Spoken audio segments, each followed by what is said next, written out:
pray together. We offer our salutations to the all-loving being who endows all beings with consciousness. Meditate on the Lord, who is the origin of the universe. Lord, thou abidest in all, thou art all, thou assumest all forms, thou art the origin and goal of all. Thou art the self of all. Thou art existence, knowledge, and bliss. Salutations unto thee. May the world be peaceful. May the wicked become gentle. May all creatures think of mutual welfare. May their minds be occupied with what is spiritual and abiding. May our hearts be immersed in selfless love for the Lord. Peace, peace, peace.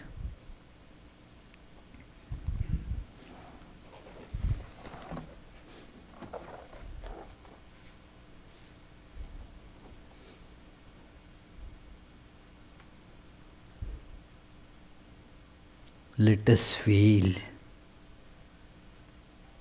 the ever pure, ever perfect, all pervading, divine nature of our true self.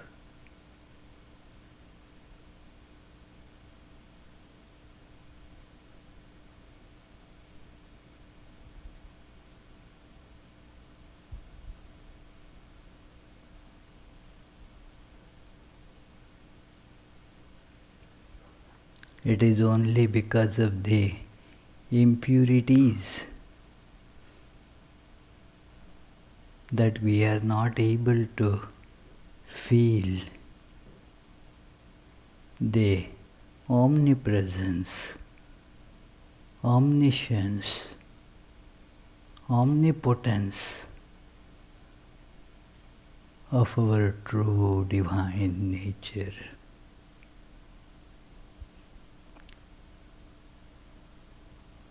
Let us pray for perfection, purity. Atma me shuddhyantam jyotiraham viraja vipapma bhuyasagam swaha. May my physical self be purified. Let me realize that I am free from all impurities, free from all the desires. I am the pure, ever perfect. I am the light eternal. Antaratma me shuddhyantam jyotiraham viraja vipapma bhuyasagam swaha. May my psychological self be purified, free from all the dust of desires. I am the all-pervading, ever perfect, ever luminous self. Om Paramatma me shuddhyantam jyotiraham viraja vipapma bhuyasagam swaha. May my spiritual self be cleansed of all dust of ignorance. I am the ever perfect, luminous, divine self beyond time and space.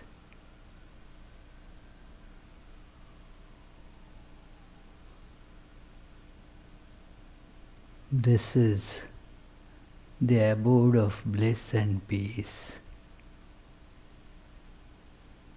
Therefore, realization of this true nature of ours is the goal. Om, peace, peace, peace.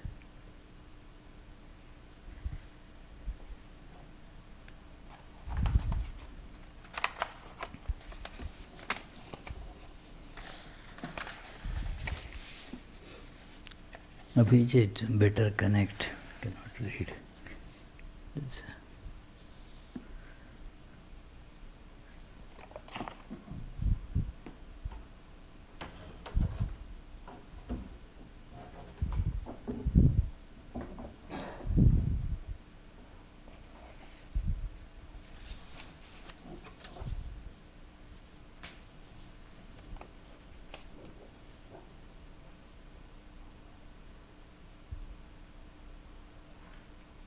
Thank you.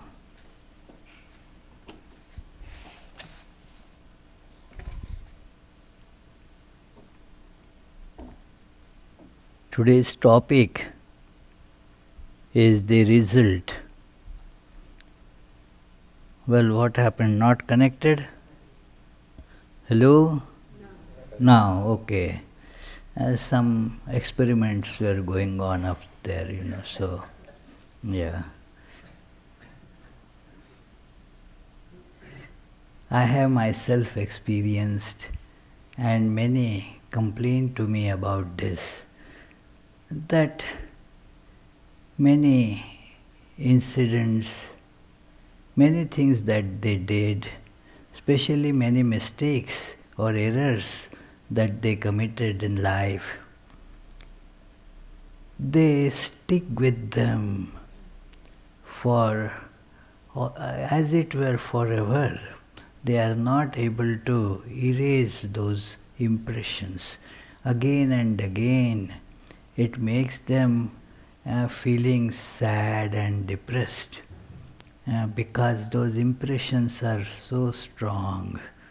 Not that they had committed any crime as such, but to err is human, we make mistakes, and then those impressions stay. We are not able to clean our mind of all those things. Like if there are stains on the clothes, a cloth that is stained, you can wash it, and many types of stains can be removed by that. But there are some stains you cannot remove easily. So, on our minds, certain events leave such stains, and usually it happens with something that we have been closely connected with. We are passionately involved with. We were very closely connected people, friends, colleagues, and then although something happens, and then we know that it shouldn't have been done, that shouldn't have happened.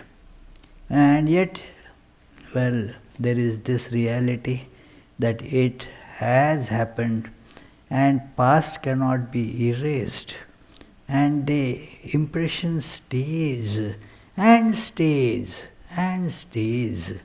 How to get over it?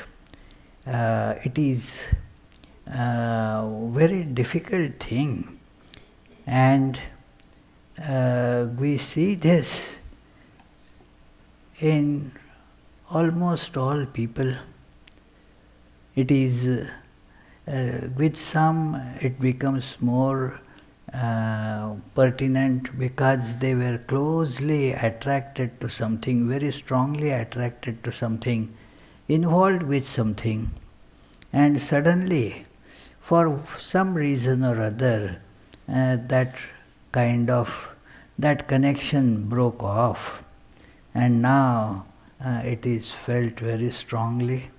The memories of that are difficult to erase, and they obstruct our day-to-day activity, our day-to-day life.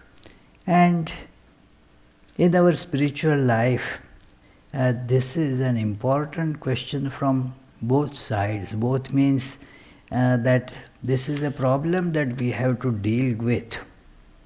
And secondly, it brings to our fore the connection between how we get attached and how to get detached.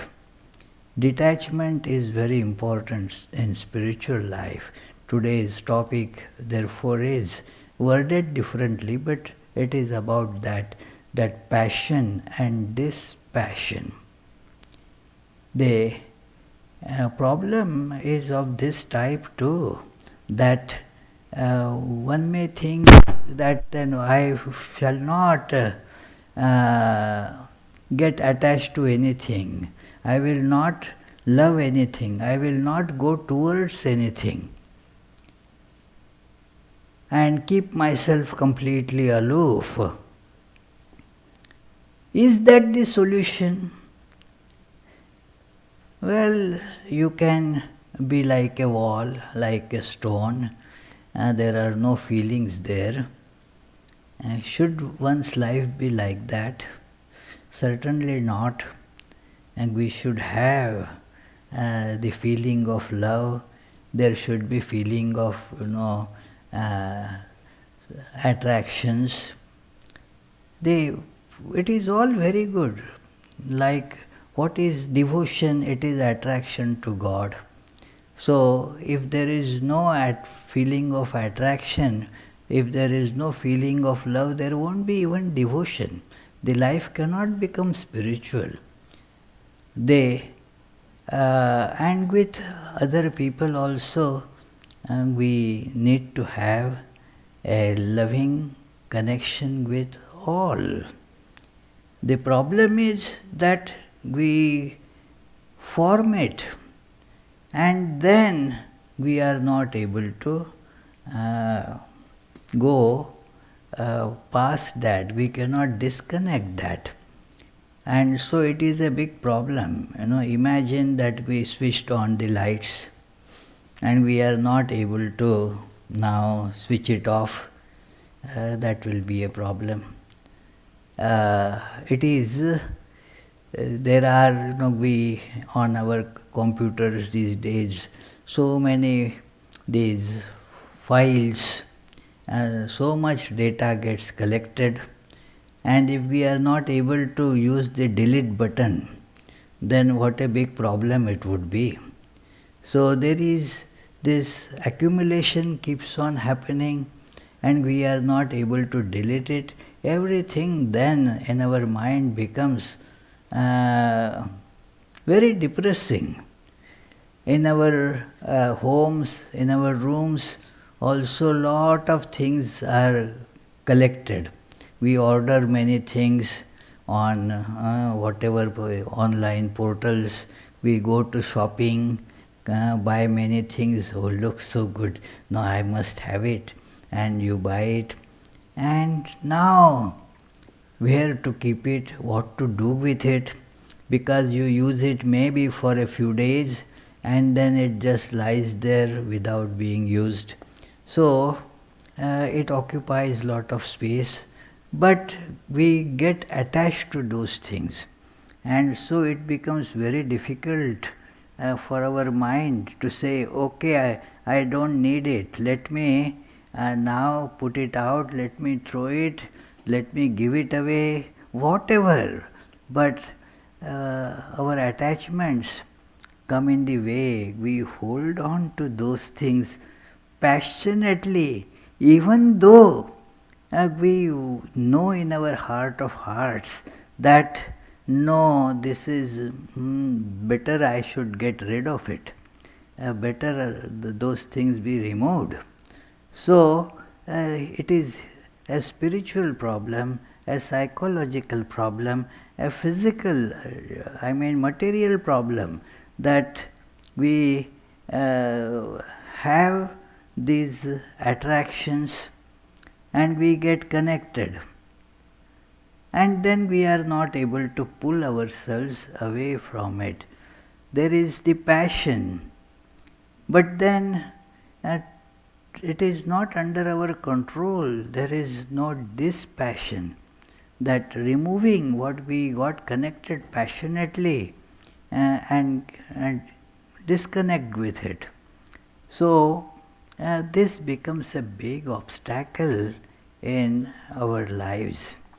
And just if you look around, remember people that come in your contact, many would be having this problem. That becomes a cause of tremendous misery in life. That and the solution, sometimes people think that we saw that, okay, close everything, no contact, shut off all connections, and let me go somewhere in an island where there is nobody else. I will shut myself on that island. Is that the way? You will form connections with things on that island.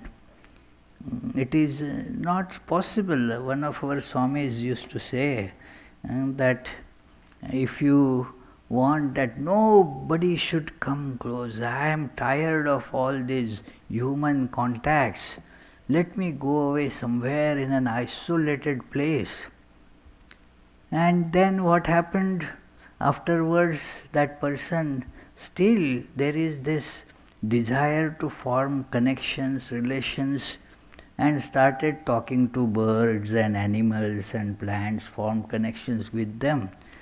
It is a very natural thing because, as Vedanta points out, that everything is really one. And so we do not want that kind of a separation. And so we want to form connections, relations, to feel that oneness. So it is a process that happens. The problem is, can we disconnect with the objects? Once you connect and then disconnect, there should be freedom for that. It seems we have some freedom in getting connected. There is passion, and then that passion makes us move towards something. And then we get caught, as it were. We went there to catch, but unconscious to ourselves we get caught. We went out to hunt an animal, but then what happens is that animal hunted us. So that makes the life very difficult, very miserable. There is a beautiful lecture of Swami Vivekananda which deals with this issue of passion and dispassion that was given during his second visit to United States in Pasadena in California. So, and he tells there that the title of that talk is Work and Its Secret. And I quote some part of it. This is the later part of that lecture that I am quoting today for this purpose. And I quote, "If we examine our own lives, we find that the greatest cause of sorrow is this. We take up something and put our whole energy on it. Perhaps it is a failure, and yet we cannot give it up. We know that it is hurting us, that any further clinging to it is simply bringing misery on us. Still, we cannot tear ourselves away from it. The bee came to sip the honey, but its feet stuck to the honey pod and it could not get away. So it happens in one of the poems of Kalidasa. There is this description, and some of our teachers used to tell that, remember, don't procrastinate. This happened to that bee. That bee got into a lotus which blooms only during the day, at night it shuts. Now it got into that lotus, sucking the nectar there, and then as the evening came up, the petals shut, so the bee now got into it. Now the bee had the power to cut through those petals and get itself free. But the bee thinks, this is fine here. Anyway, the morning will come, then the petals will again open up, and then I will fly out. In the meantime, there was some elephant was going into that lake, and then ate the whole flower along with the bee. It went into the big belly of the elephant. So now the bee could have gotten out, but the passion is there, but dispassion is not there. To cut the connection is not there. And that became the cause of suffering for all of us. There is the misery because of this, that we cannot separate ourselves. We take some instrument, imagine, how horrible the condition will be. And suppose a welding iron is in our hand, we are doing some welding work, and the work is finished. Now if I am not able to put that iron down, it will be a problem. I will be carrying it all around. Any instrument that I take it up, if it sticks to me, it is very difficult. I should have the capacity to take it up, use it, and put it again back. It should not stick to me. Then only it becomes useful to us. So, with all our attachments, our attractions, it is like that. Let me continue this quote from Vivekananda. Again and again, we are finding ourselves in that state. That is the whole secret of existence. Why are we here?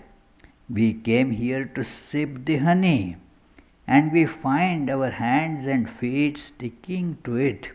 We are caught, though we came to catch.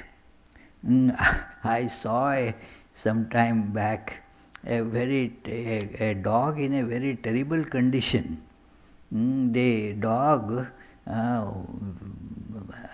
opened a can to eat something, It was getting the smell, it somehow hit and opened the can. And then while eating the can, whatever it was, the content was, came out, and it was sticky something. So the dog got stuck. First its feet got stuck in it, then as it tried to make its feet free, the feet touched everywhere, the whole body got stuck in it.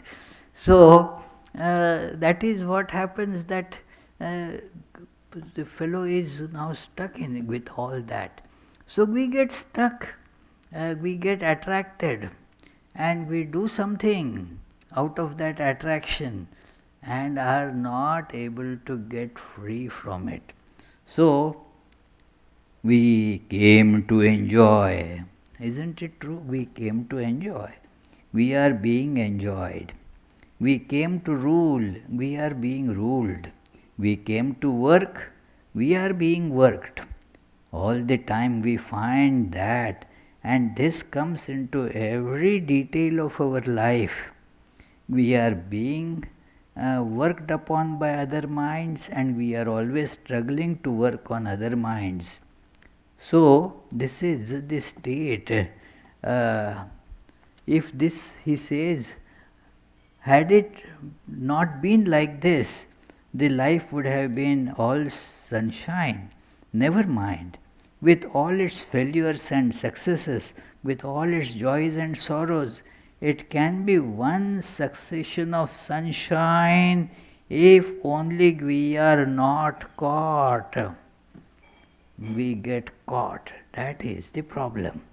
This is one cause of misery. We are attached. We become caught. Therefore, says Gita, work constantly. Work, but be not attached. Be not caught. Reserve upon yourself the power of detaching yourself from everything, however beloved it may be. One has to learn to detach, separate oneself.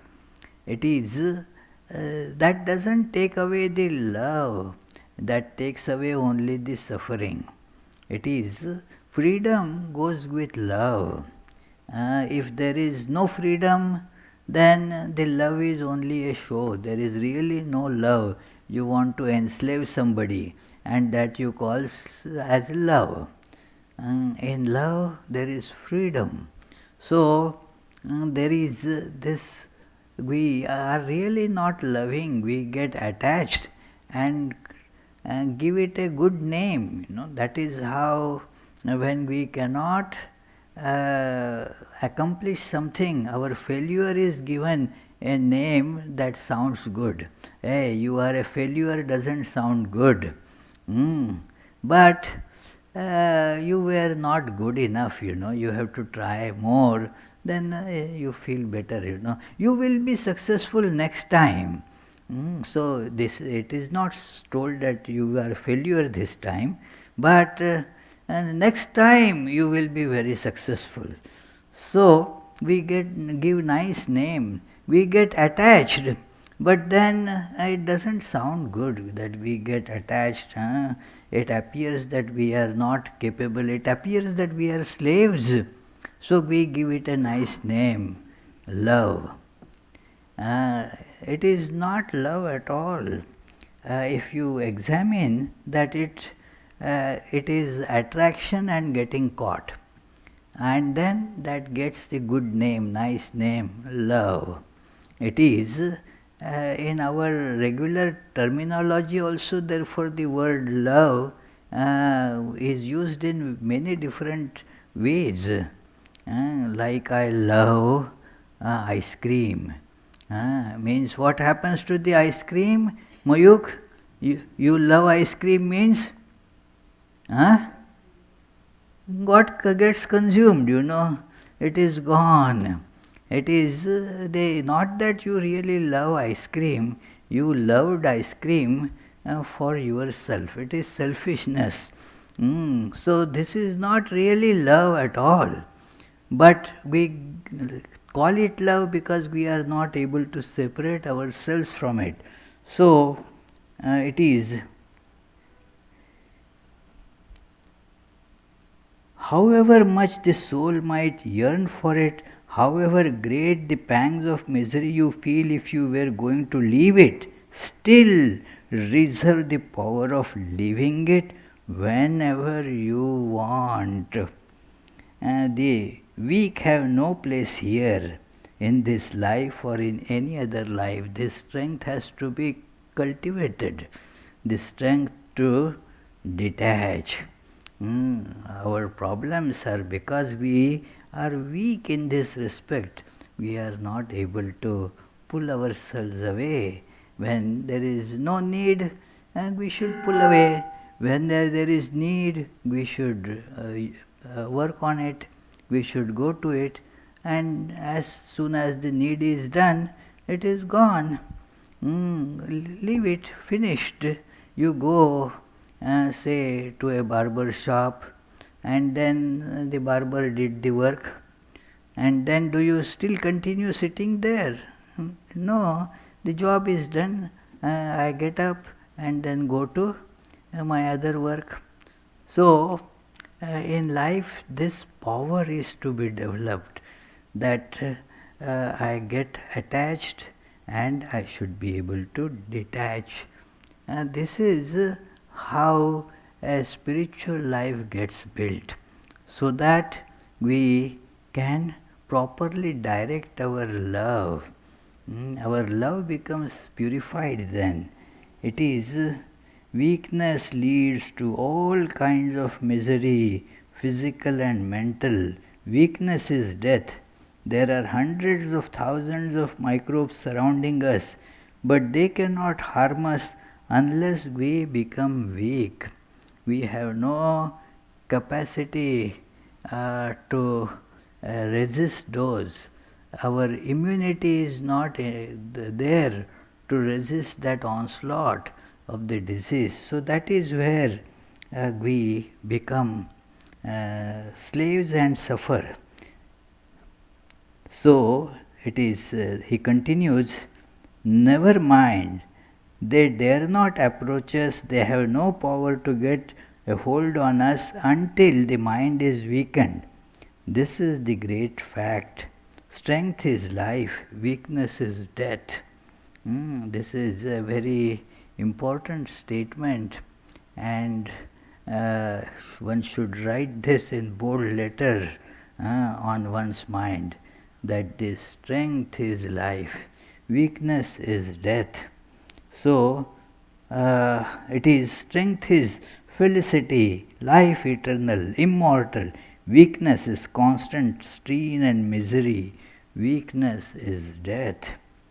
Attachment is the source of all our pleasures now. Now is the important word there. In ignorance, we feel that if I get attached to it, then I will have pleasure. But thus we land in misery, and we go towards that object and get caught thereby, and we feel that is how we are bound by love. No, it is you are bound by the attachment. Love does not bind us, love frees us. This difference is to be remembered, that we are attached to our friends, to our relatives. We are attached to our intellectual and spiritual works. We are attached to external objects, so that we get pleasure from them. What again brings misery but this very attachment? That is what brings misery. We see how people keep on suffering for a long time, because they are not able to take their mind away from that object that hits it. Imagine, suppose you the other day I was doing something in the kitchen on the hot stove. There was a pan, and inadvertently my finger touched the pan, very hot. I lifted it immediately, because I could lift it. Suppose I had no power to lift it, if it is going to get stuck, will it be a very pleasant state for me? Obviously not. That is how we suffer in this world. We come in contact with something, with the idea of pleasure, and then get stuck there. We are not able to take ourselves, pull ourselves away from that. And Swami Vivekananda says that the pleasure attracts us, but it is like a bait kept there for us. All these things that attract us for pleasure, they are like baits. And we only see the bait, not the trap that is behind it. And thus we get caught. It is very difficult then. The mouse, sees the butter or whatever and gets into the trap. And that's it now. Uh, so it realizes it. But where is the way out? So one should develop this strength that don't get attached to anything, but yet love everything.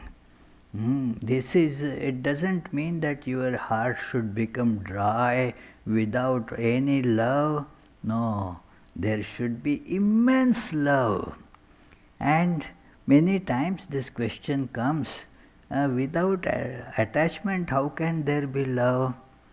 If we see the great examples of wonderful lovers, you see they were all unattached people who loved more than Buddha.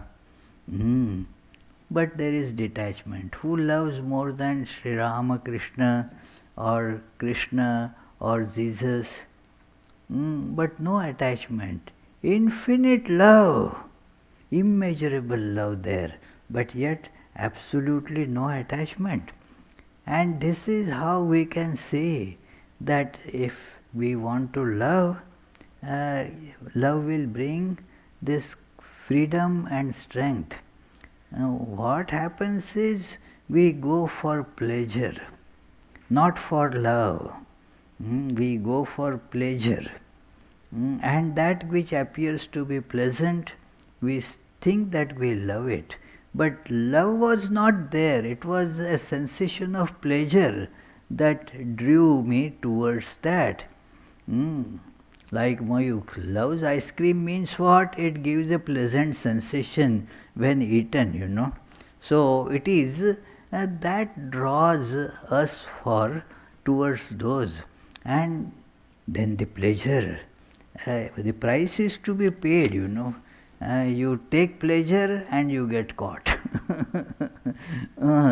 So learn to see this, that all happiness is within. No happiness is in any object. That will give us freedom. No happiness is in any object or in any person. All happiness is within us. It gets reflected in everybody, but that is not the source. It gets reflected, but reflection you cannot catch, you see. Therefore we go to catch those things, thinking that that will be so pleasant, but the pleasure is gone because it was actually not there at all. It appeared there and gone, and the bondage we got. So the bondage is with us. We collect in the name of catching pleasures. We collect a lot of bondages in life. So one must be careful on these accounts, that know that all happiness is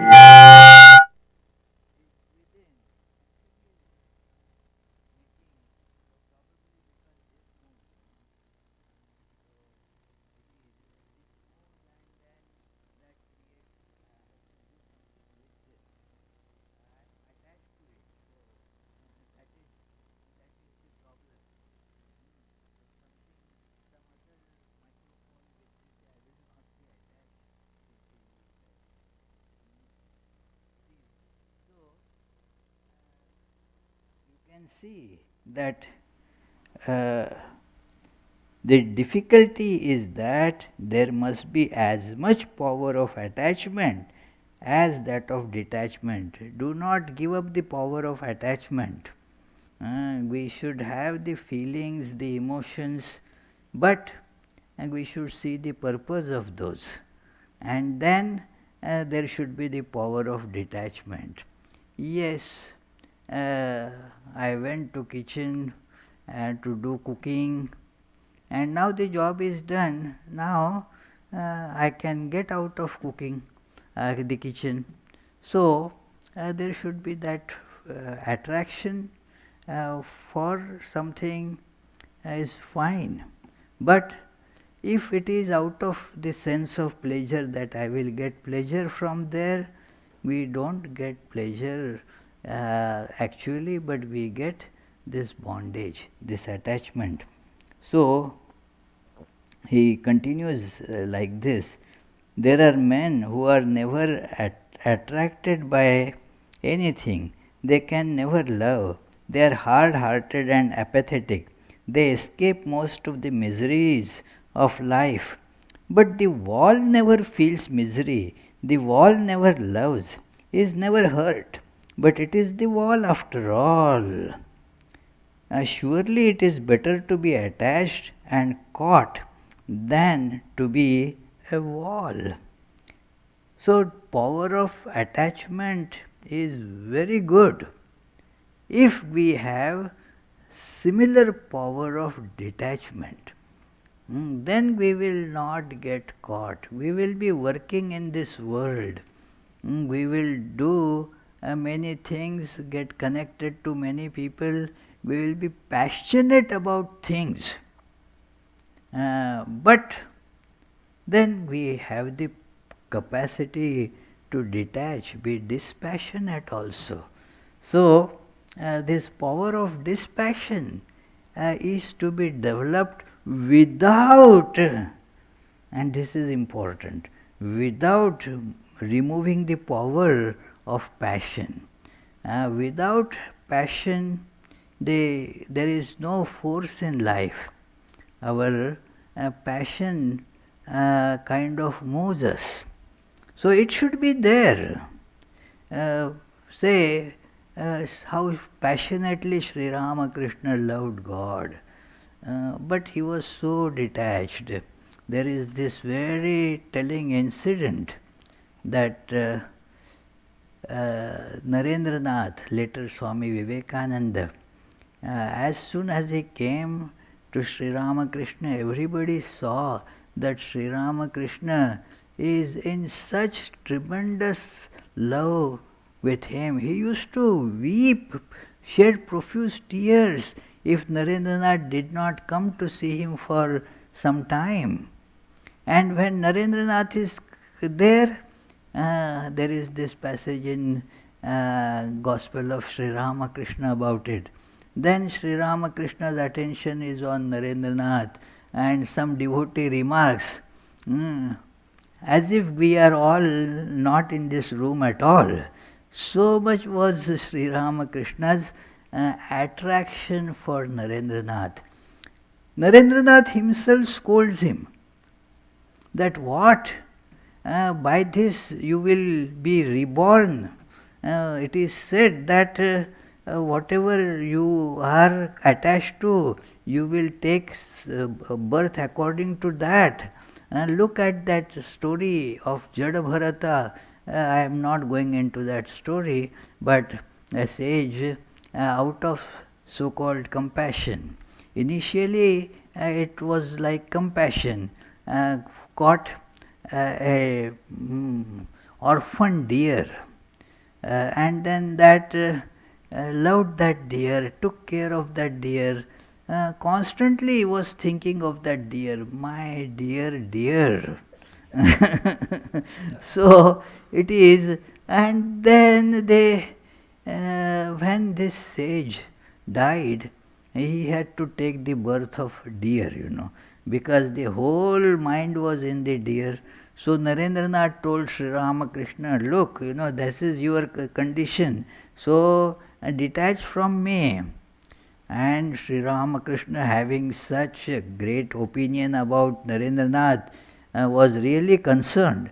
So he goes to Divine Mother in the Kali temple in Dakshineshwar. He goes there and comes back with great confidence and laugh on his face.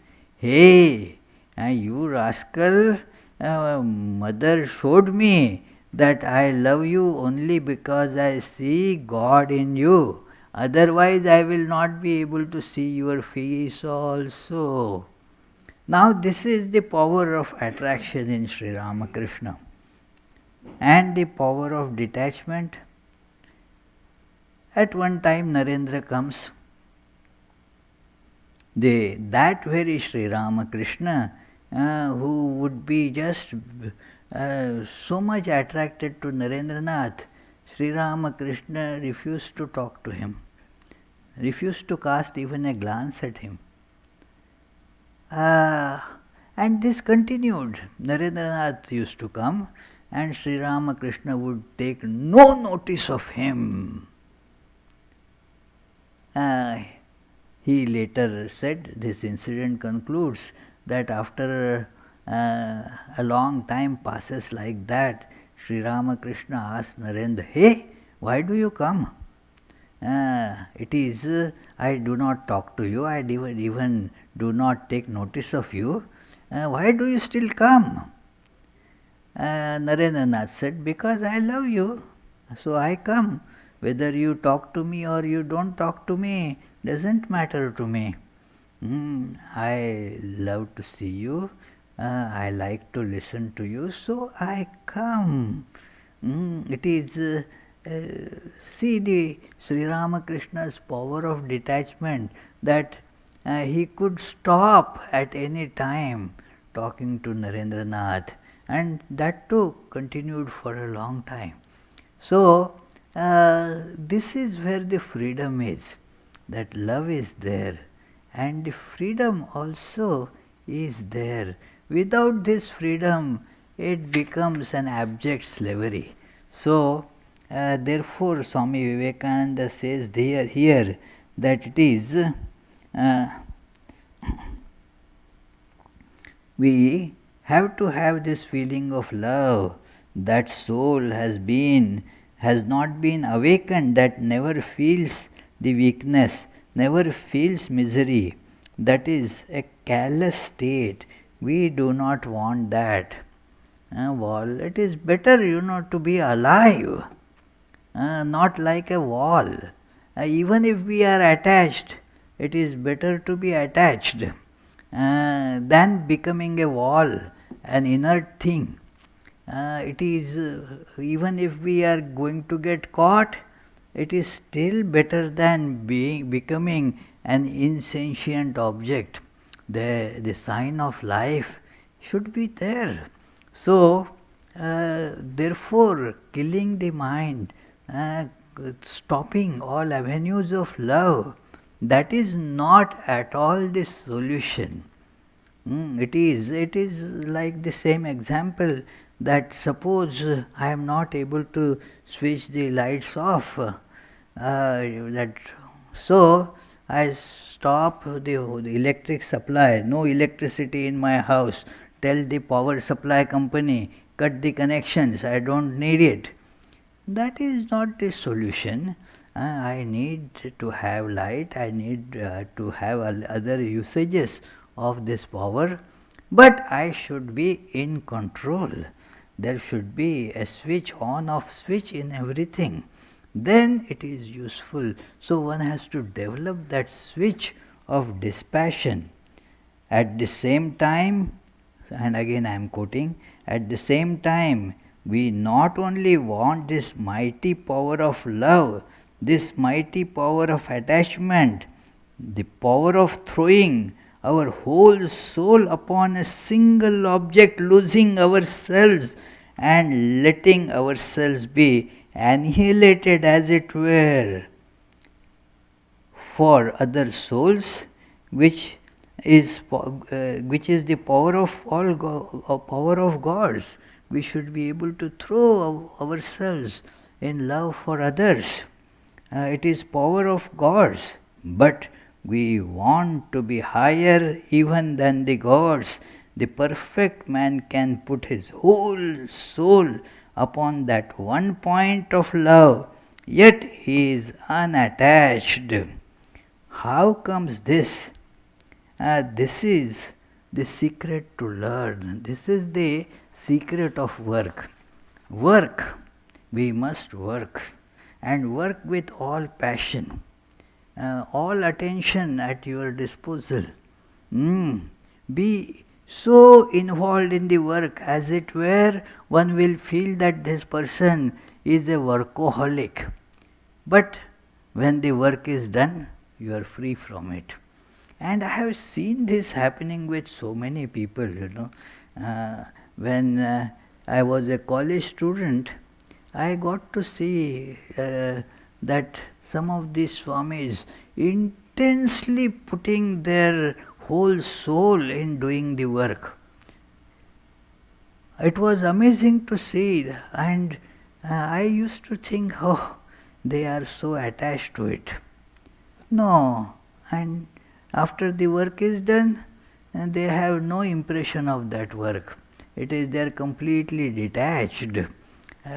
While doing it, they are fully in it. It is when it is done, they are out of it. So this is the freedom that we have to develop, and this is a great path towards our spiritual progress, that learning this power of passion, it has to be there. Passionately get connected with something, and then have the power of dispassion. That's it, I am done with it. Without any impression of that even left on us, not out of anger. That happens to many people, that they get involved with somebody and then something happens, they get upset and then they start denouncing that fellow. I am done with you. But that doesn't, you are not done with it. The mind keeps on going there again and again. Again and again, you keep on thinking about that person. I will teach that fellow a great lesson. I will do like this, I will do like that, and let me see then what that fellow is going to do. So much that attachment there. You cannot make yourself free from this. So, this really one should have the power of attachment and then switch it off. When the job is done, switch it off. Like you will see after some time when this hall becomes all emptied after the program, what do? We switch off the lights. So, like that, contact. It is when the switch is on, the contact is fully there, It is not half-hearted contact. The switch is on. The current is flowing nicely. When we do not want, it is completely switched off. So, we should develop this power that attach and detach. This is the secret of work. Do the work. We have to do work. There is no escape from working. We have to do work with our full involvement. And yet, it is done, I am free, I am out of it. So, that brings us the secret of work and also of our true nature. It evolves in us with this practice, that work without attachment. The great lesson in Bhagavad Gita, have tremendous passion and yet do not get caught in it. Apparently a simple lesson, but one has to practice it, keep on practicing it. It is gradually one attains success in this with practice. So, thank you, friends. So, think about it, and then if you have any questions, please feel free to voice them or type them.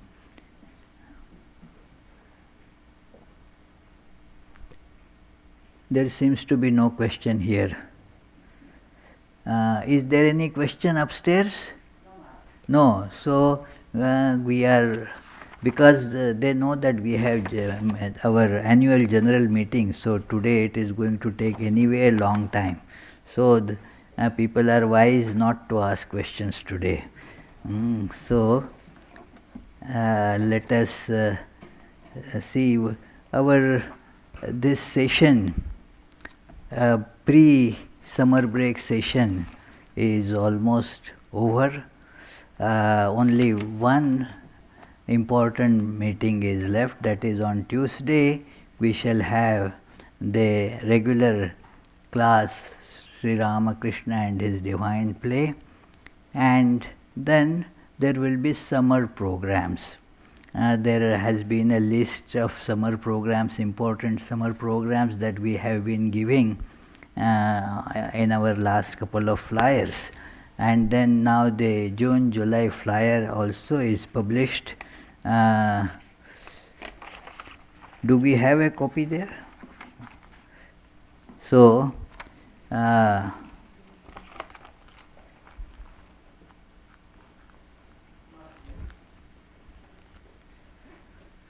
that is not the, that is the June, July-August flyer.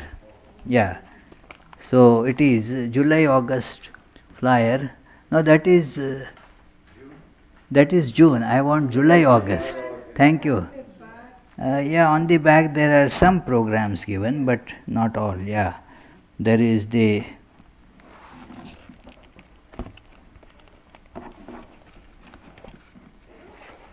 okay. Since it is not okay, thank you. So. In this flyer there are the programs. There will be it begins with Independence Day, that is July 4th. Then there is the meditate-a-thon, that is from Friday evening to Sunday afternoon. So it is a meditate-a-thon, means complete silence and no phone, no internet, and we allow only those who have been regularly practicing meditation. So if you want to sign up for that, please contact me. Every Tuesday after that, that is from July 12th onwards till August 23, there will be Shanti Deva's books, a great Buddhist teacher, Shanti Deva, his Bodhicharya Vrata, that is a very beautiful book about how one who wants to follow the path of Buddha, the one that is called Bodhisattva, the one who is on that path. So, how that person should conduct one's life, very interesting. Then there is Guru Purnima function on July 16th. Then on 17th July there is the M's birthday celebration. Then there is the young adult retreat from July 29th to 31st, Saturday to Sunday, and that requires again registration. Those who want to join will have to register for it. Soon the registration form will be available on the website. Similarly, in August there will be children's camp, and then Krishna festival. There are certain programs outside this center, but they are kind of conducted by this center, and one of them is the Rochester retreat. At Rochester, New York, there is a long study retreat for 3 days. So that is from August 5 to August 8, Thursday to Sunday. And then there is a day-long retreat in Connecticut that is on it is on July 24th. Then August 28, there is the combined service of Anisquam Village Church and Vedanta Society of Providence to commemorate Vivekananda's maiden speech there. So it was his maiden speech in United States. So all these programs are there. Please feel free to attend them. Our regular morning and evening meditation and prayer sessions, they will stand suspended till that time. So from 10th of September we will start our regular session. There will be a spiritual retreat on 10th. It is that retreat. Yeah, it is the registration for that will come out soon. Saturday, September 10th, day-long spiritual retreat on love of God by Swami Sarvapriyananda. So, with that, I will conclude with the closing prayers, and then we will have the annual general meeting.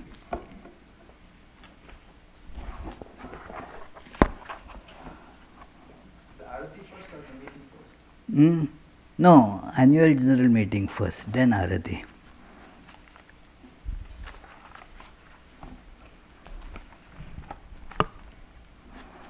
May the Divine, who is Father in heaven of the Christians, Holy One of the Jewish faith, Allah of the Muslims, Buddha of the Buddhists, Tao of the Taoists, Great Spirit of the Native Americans, our Mazda of the Zoroastrians, and Brahman of the Hindus, lead us from the unreal to the real, from darkness to light, from death to immortality.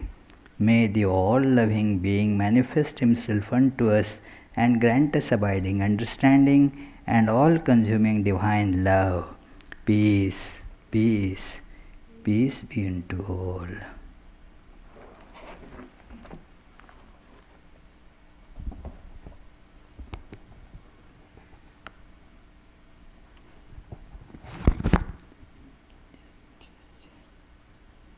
The chairs, chairs.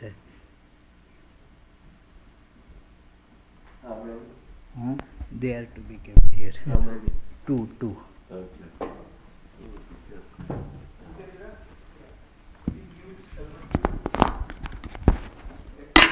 You need the platforms? No. Okay. Yeah, I can sit there, right?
right?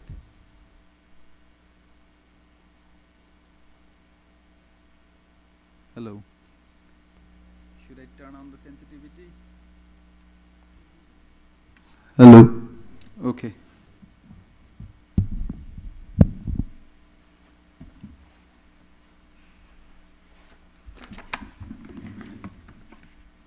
Reading of the minutes of the annual general meeting of the Vedanta Society of Providence, Rhode Island.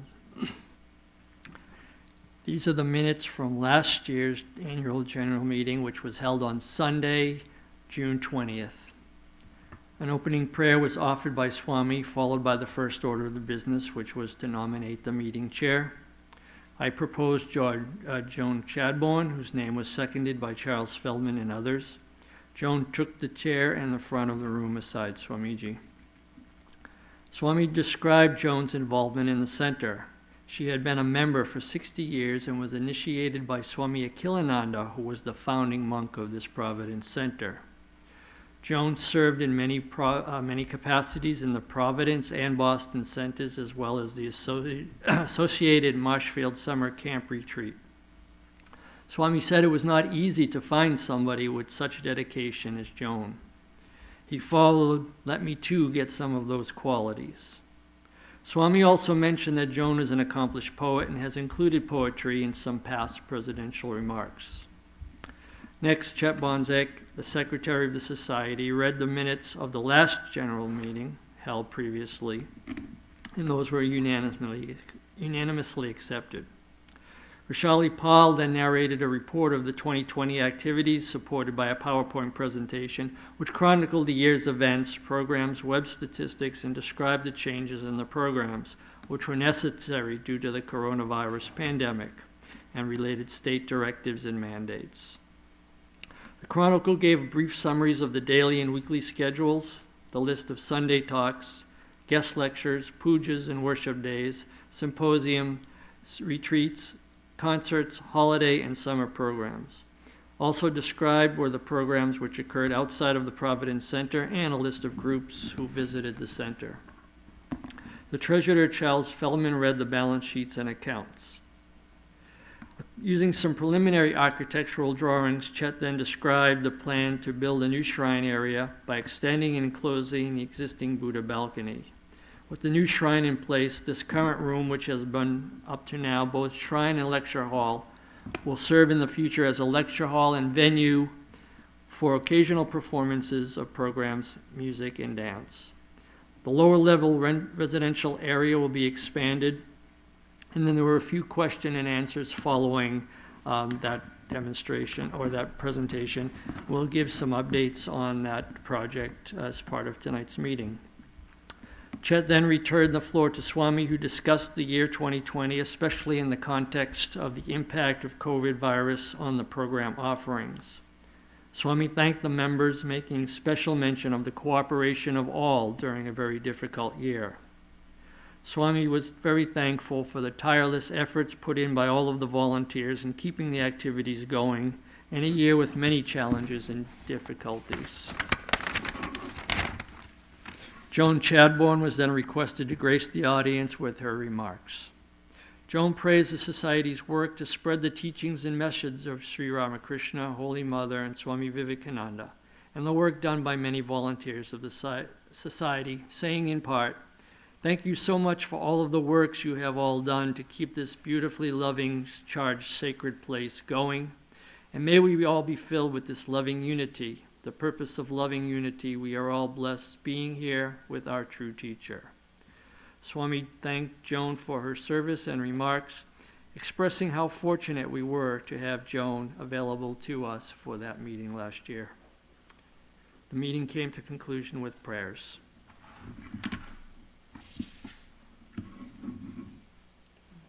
Now there will be the reading of the report of activities during 2021, and Vishwanath, a very long-standing member of the Vedanta Society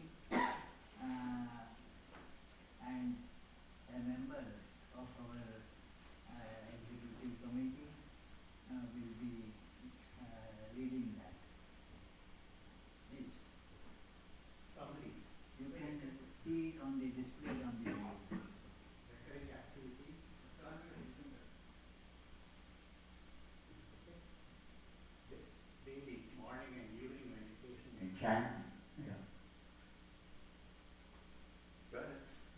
weekly. Tuesday and Friday study classes, Sunday services, guided meditation, Karma Yoga, Hatha Yoga sessions, monthly day-long meditation, kids program, annual activities, worships, birth anniversary celebrations, summer programs, non-periodic activities, spiritual retreats, concerts, outreach lectures within and outside Rhode Island. Excuse me, 1 second. Actually,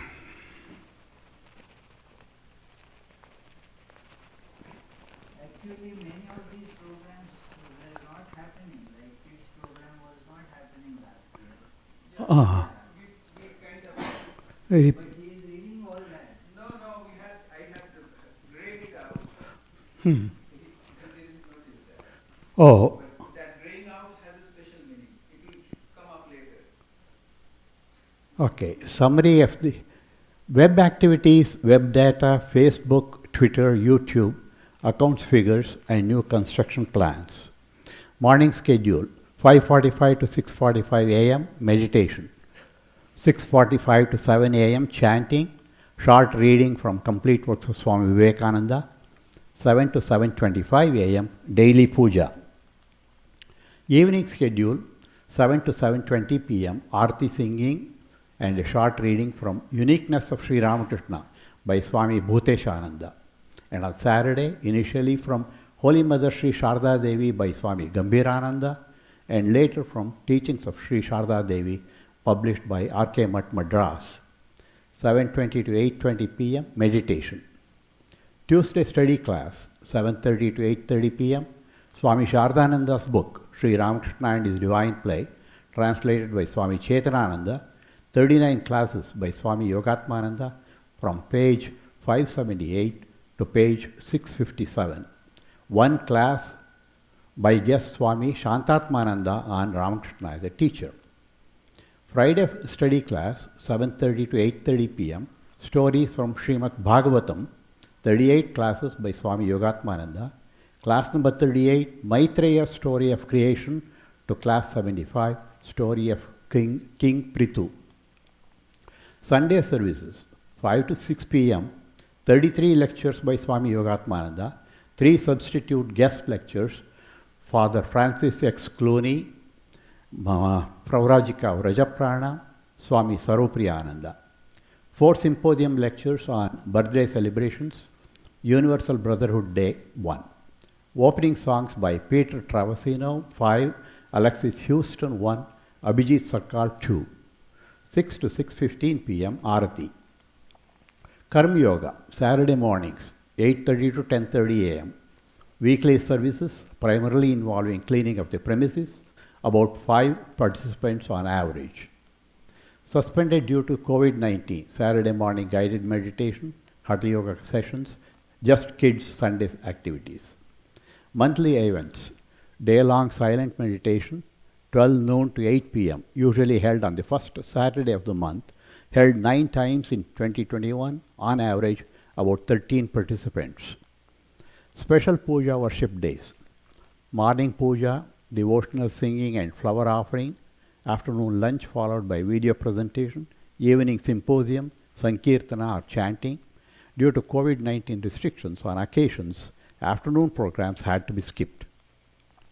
Puja worship days, Kalpataru Day, Friday, January 1, Sri Sharda Devi, Friday, January 1, Swami Vivekananda, Sunday, January 7th, Sri Ramakrishna, Sunday, March 14th, Guru Purnima, Saturday, July 24th, Sri Krishna festival, that is Sunday, August 29th, Durga Puja, Sunday, October 10th,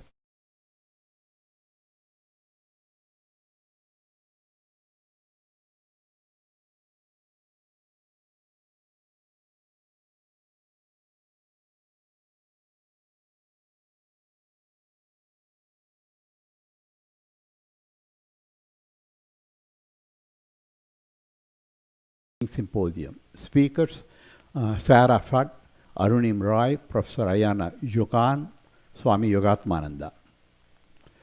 Swami Vivekananda birthday celebration, Sunday, February 7th, 11 a.m. to 1 p.m.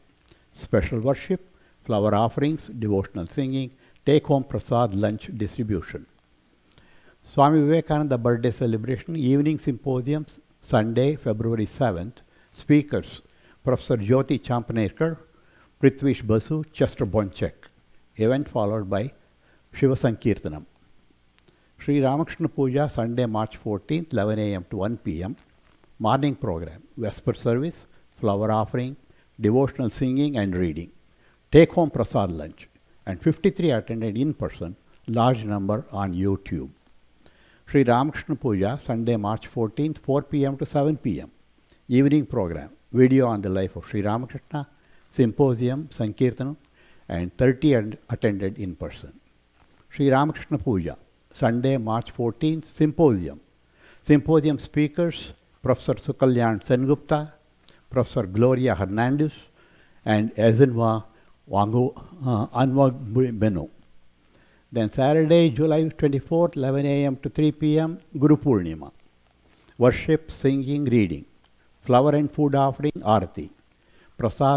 Boxed prasad lunch distribution. Music concert by Suchita Rao and her group. 110 people attended. Krishna Festival, Sunday 29th, 11 a.m. to 3 p.m. Prayers and readings, reflections, singing devotional songs, dance, prasad lunch, devotional concert by Chinmaya Swaranjali group. Durga Puja, Saturday, October 10th, 11 a.m. to 7 p.m. Worship ritual, chanting, singing, arati, readings, prasad lunch, supper, lecture on Durga Sukta, and in-person participation, 75 plus. Sharda Devi birthday celebration, Sunday, December 26th, 11 a.m. to 7 p.m. Worship, singing, flower offering, prasad, video presentation, evening symposium, Sankirtan, about 90 devotees attended in person. Sharda Devi birthday celebration, evening symposium, speakers, Bianca Gray, Rituparna Dhar, Fred Richardson, Swami Yogatmananda. Other puja celebrations, birthday celebrations of direct disciple of Ramakrishna, special chant and worship in the morning, and disciple song and biographical reading in the evening. Christmas Eve celebration, introductory remarks by Swami Yogatmananda, readings from Sermon on the Mount, Imitation of Christ, related incidents from Swami Vivekananda's biography, Christmas carols, short worship. Other annual activities, Sunday, June 21st, annual general meeting. John Chadbourne presided over the meeting. Chet read out the minutes of the last AGM. Vrishali read out the PowerPoint presentation of the report of 2020 activities. Chet shared architectural drawings for the upcoming expansion project. John gave the presidential address. Universal Brotherhood Day. Theme, Creation. Sunday, September 12th. Chanting, talks, music, dinner. Speakers, Reverend Delphine Demosthenes, Memorial Baptist Church, Seekonk, Mass. Imam Mufti Ukram ul Haq, Masjid of Al-Islam, North Smithfield, Rhode Island. Swami Tattvamayananda, Vedanta Society, San Francisco. Swami Yogatmananda, Introduction and Concluding Remarks. Universal Brotherhood Day 2021. Music, Providence Center devotees, the mission song, Namaste song, Stephen Schwartz, biblical chant, Peter Travisano, chanting of Hymn of Creation, dinner, and then delicious meal prepared by the India Heritage Society. Summer events and celebrations, Independence Day, mysticism lectures, Meditate-a-thon, Guru Purnima, M's birthday, Young Adult Retreat, Children's Camp, Krishna Festival. Independence Day celebration, summer. Violin recital by Advait Arohi, poem by Arunim, Star Spangled Banner, and speeches, Swami Jyoti Chet. Potluck lunch, 50 attended. Summer mysticism lectures, Tuesdays. Lecture series on study of Sufi mystic Hafiz, July 6th through August 24th. 8 lectures, about 15 poems were studied, 15 to 20 were attending in person, 100 plus online. Meditate-a-thon, July 9th through 11th, summer, weekend-long meditation, 18 participated, highest participation this year in recent memory. Puja, summer, Guru Purnima, Saturday, July 24th, Krishna Festival, Sunday, August 29th. Birthday of M, Sunday, July 25th, summer. Venue shifted from home of Trideep Roy to the Society's chapel due to rains. Music, dance, readings, and recollections. 40 plus devotees attended. Young Adult Residential Retreat, July 30th to August 3, summer. 20 young adults participated. Theme, Who Am I? Multiple discussion sessions alongside Swami. Morning and evening prayer meditation, Karma Yoga. Very nice presentation given at the end. Children's Residential Camp, August 16 through 21, summer. All residential camp this year, theme, Life and Message of Buddha. Rehearsing and performing a play on Buddha, tie-dye art. Children's Residential Camp, August 16 through 21. Lessons in astronomy, including a 10 p.m. observation session on the terrace. Field trip to the Audubon Society of Rhode Island, Bristol. Visit to Risdi Museum and Art Gallery, culminated with a capstone showcase.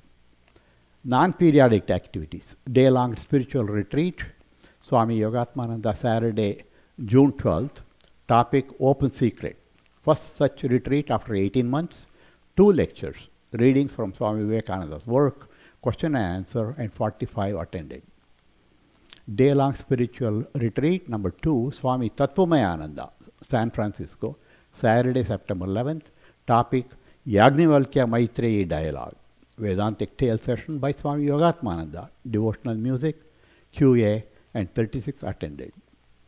Day-long spiritual retreat number 3, Swami Sarupriyananda, New York, Saturday, October 30, topic Awakening to Non-Duality. 3 lectures, 1 lecture by Swami Yogatmananda, QA, devotional music, and 60 and attended. Day-long spiritual retreat, Swami Yogatmananda, New York, Saturday, December 11th, topic Yoga Psychology. Lectures, devotional music, group discussions, presentation, and 46 attended. And Sunday, June 13th, 6:30 to 7:30 p.m. by Phil Scarf, saxophone, and Nitin Mitta on the tabla. And Swami's outreach activities, Monday, January 11th, 2 Zoom classes on basics of Hinduism to World Religions class of La Salle Academy, Providence. Sunday, January 24th, Swami gave a talk on bondage of work on the YouTube for the devotees in the Queens Bronx region of New York.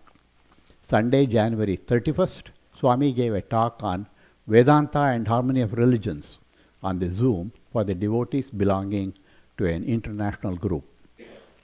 Swami's outreach activities, Sunday, February 14th, lecture for Hatha Yoga teacher, trainees learning with Ellen Schaffer of One Yoga Center. Another online lecture for the Indianapolis Temple. Tuesday, February 16th, lecture on Message of Vivekananda to youth for Women's College in Shillong, India, using Google Meet.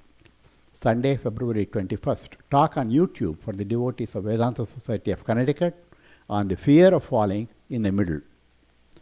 Swami's outreach activities, Sunday, March 21st, lecture for Vedanta Society of Connecticut on YouTube on how knowledge is acquired, 30 plus attended. Sunday, March 28th, talk on the hymn, meditation on Sri Ramakrishna on YouTube for the devotees from Queens, Bronx area of New York. Sunday, April 11th, lecture for Vedanta Society of Connecticut on YouTube on I Am the World Destroyer, Time, based on Bhagavad Gita, chapter 11th. Swami's outreach activities, Sunday, April 24th, online talk on some points to learn from Ramayana for the devotees from Queens, Bronx, New York. Friday, May 7th, Inayati Music joined an interfaith prayer event by Inayati Music, Universal Worship 100th Service. Swami chanted a prayer from Rigveda. Sunday, May 16th, lecture on YouTube for Vedanta Society of Connecticut on Shankara's Gita commentary. Swami's outreach activities. Sunday, May 25th, joined the Zoom meeting of the Brown University chaplains and religious affiliates. August 5th through 8th, Rochester retreat, discussed the Narada Sanat Kumar dialogue in Chandogya Upanishad. Swami Yogatmananda was the main teacher. Arvind Bhagavat and Swami Kripamayananda spoke too. 40 attended in person, 30 plus online. August 21st and 22nd, participated in the Pokhnas retreat organized by Sri Ma Vidya Niketan, spoke on Nam Sadhana on August 22nd.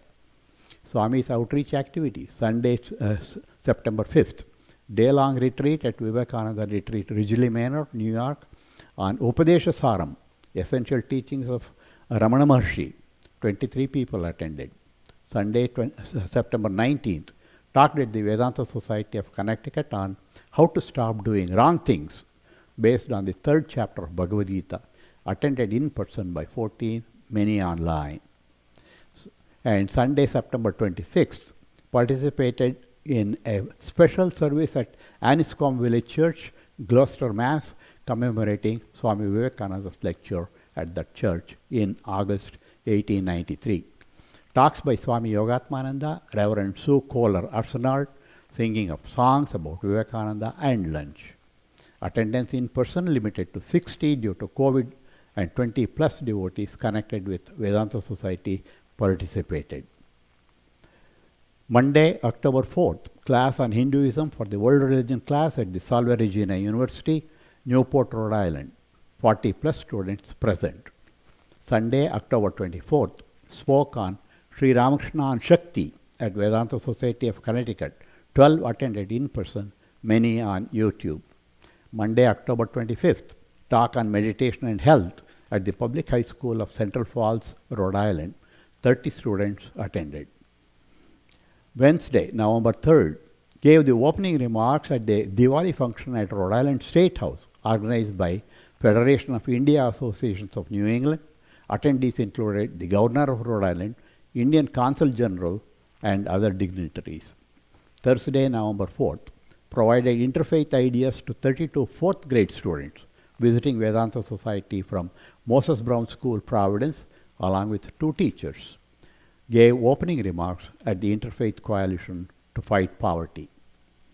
Saturday, November 13th, performed the puja to inaugurate the new property of Vivekananda Vedanta Center, Connecticut. Saturday, November 20th, spoke on the Yagnavalkya Maitreyi dialogue in Brihadaranyaka Upanishad at Ma Sharada Vidyaniketan, Queens, New York.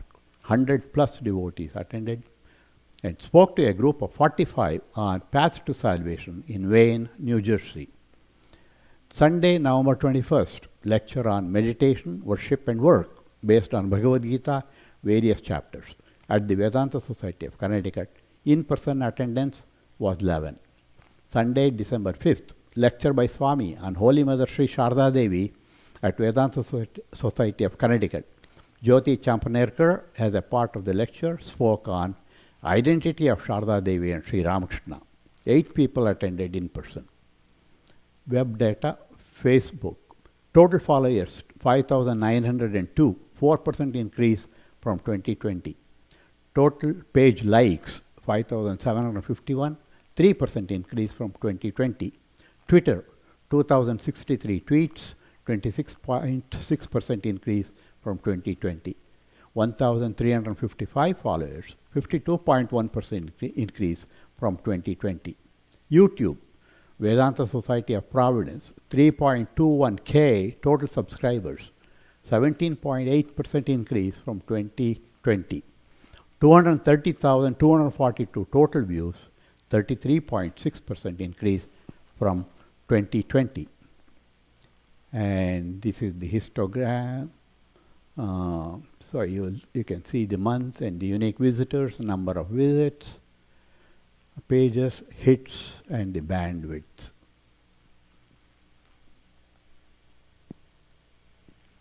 Thank you.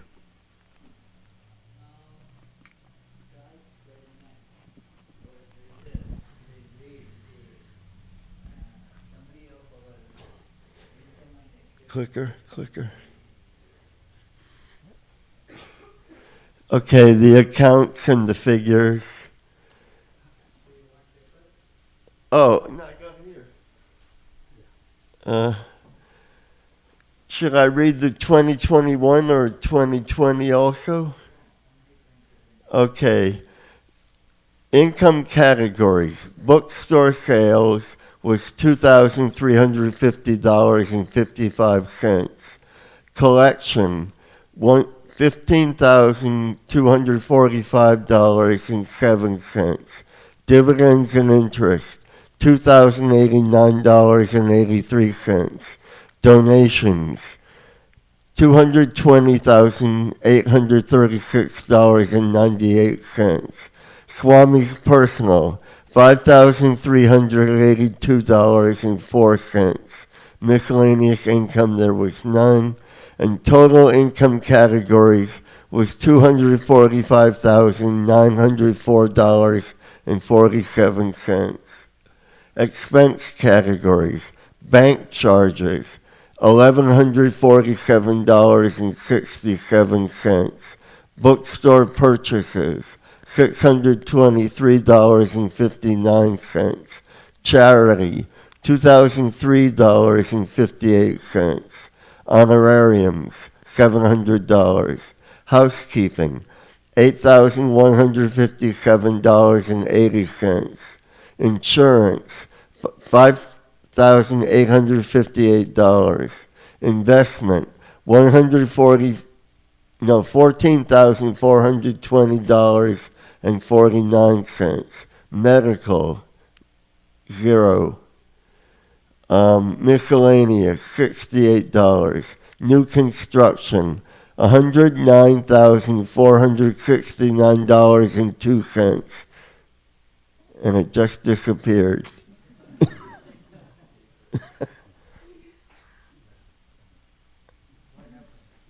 It's not on there. Can I see it?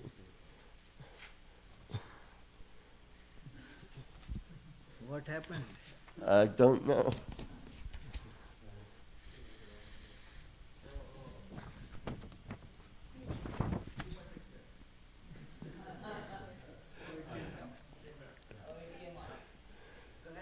Okay, what's the last thing I read? Okay, new construction, $109,469.02. Repairs and improvements, $6,214.89. Taxes, stationery printing and postage, $609.48. Taxes, $276.73. Travel and honorariums, $808. Utilities, $18,079.23. Vehicle maintenance, $3,446.64. And total expense categories was $171,883.12. So the new construction was $109,469.02, and investment was $14,420.49, and operating expenses was $47,993.61. All right, that's it for me.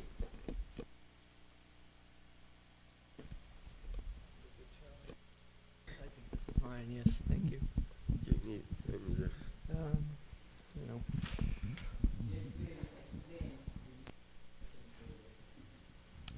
So when we met last year about this time, I gave you some preliminary idea of what was in the plans, and I had you look out at the Buddha balcony, which is right outside these glass windows here, and I said, imagine that to be a shrine dedicated just for meditation and worship.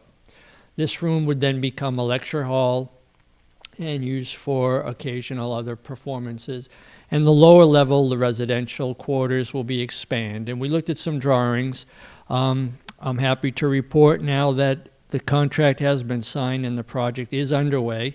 And we'll look a little bit tonight at the most recent architectural drawings as they have gone into production here. So let me go, middle button going forward. This will be the look from Phones Alley. You can see there'll be a new entryway here, which will allow you to come up into the shrine from the back as well. And this is the look. This will be the new residential quarters here. So the profile of the building remains largely the same, except for it'll be, the change here is in the direction of the viewer, so it's out towards Phones Alley. This is sort of in the southeast corner looking, and you can just see the new profile with the new entryways here. This is an existing stairway, and you can see the expanse of the building again towards the Phones Alley. This is from sort of the southwest corner, same view, the new chapel, and the new living quarters down below. Okay, same thing.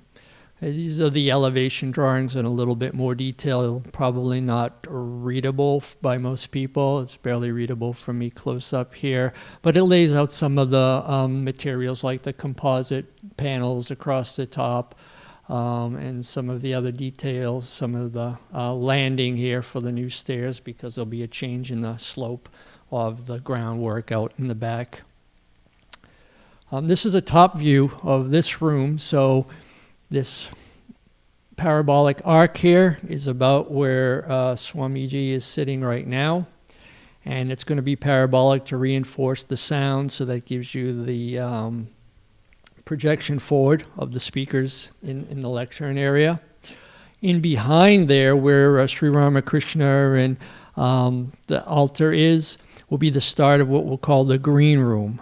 It'll house some of the new audio equipment, which you're actually experiencing now. We're doing it as a prototype, which Abhijit and I put together over this past week.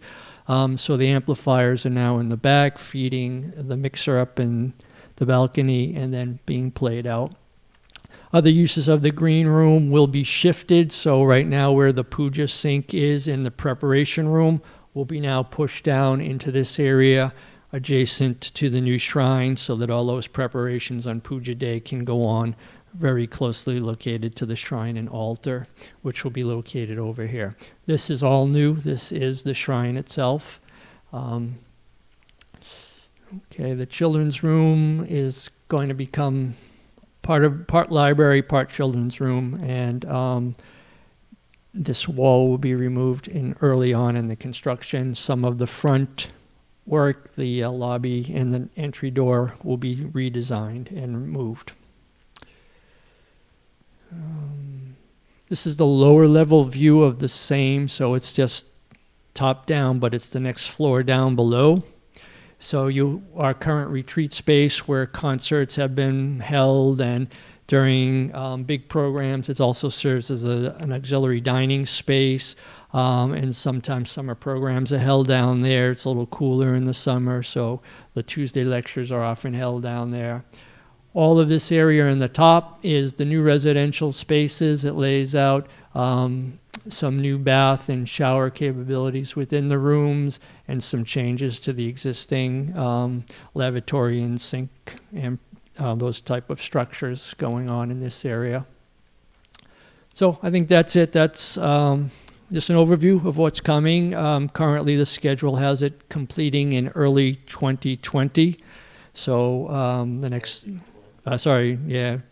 time history here. 2023, excuse me. Probably about April 2023. So that's it. I will now turn the floor back over to Swamiji.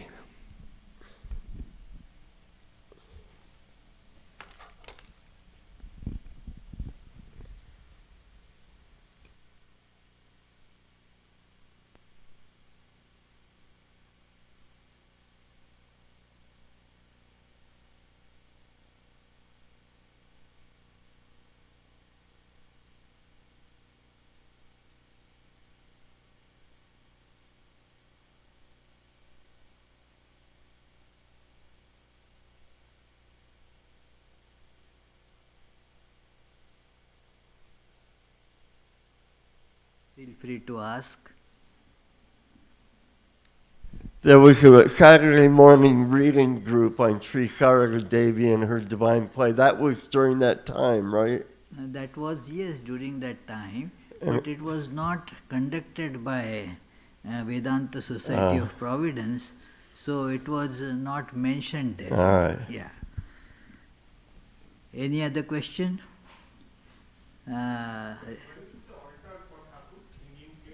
Yes, it will be at that end, that at the west end there. So Thakur will Just be... as imagine, it is moving from where right now it is, it will move further there. There will be the new shrine. Okay. Although it is just to give an idea, it was told, imagine that where this balcony is, suppose it is roof, but that is a simplification. Okay. Actually, it will be expanded 7 feet further down there, yeah. So, Thank you. any other question?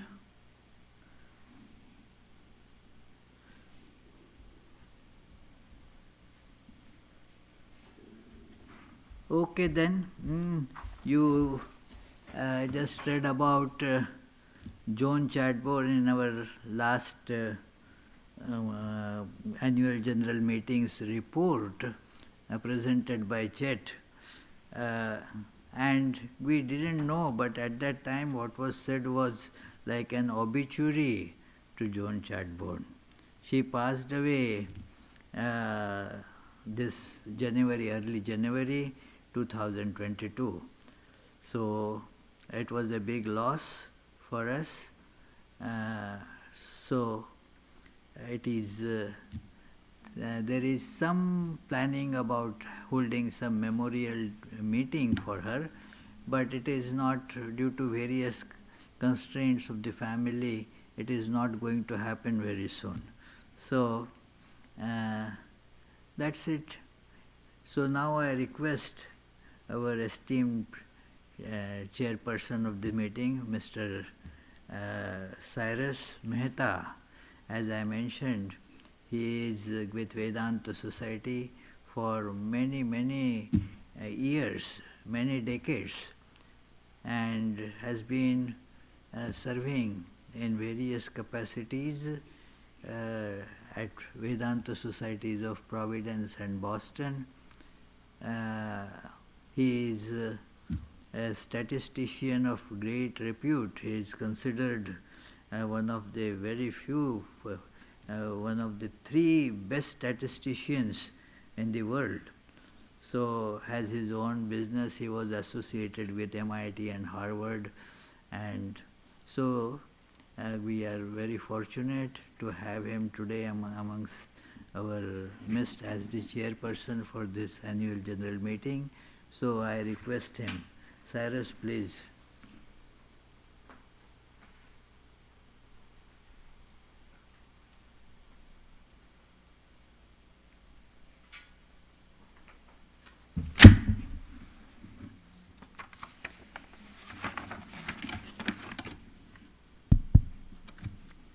Revered Swamiji, dear devotees and friends, I feel greatly honored to be asked to say a few words at today's annual general meeting, and thank you all for this great privilege. The Vedanta Society of Providence has been a center of spiritual growth and a refuge for devotees of Sri Ramakrishna, Holy Mother, and Swami Vivekananda since its founding in 1928. There are many Vedanta societies in America, and each one has its own special character and tradition. Some are formal and austere, and others are open and welcoming. The hallmark of the Providence Center, that which makes it so endearing, is its family atmosphere. As soon as we enter here, we immediately feel, aha, this is our place. We are welcome here. More than that, we are at home here. There is an informal bond between devotees that makes us feel like one big family.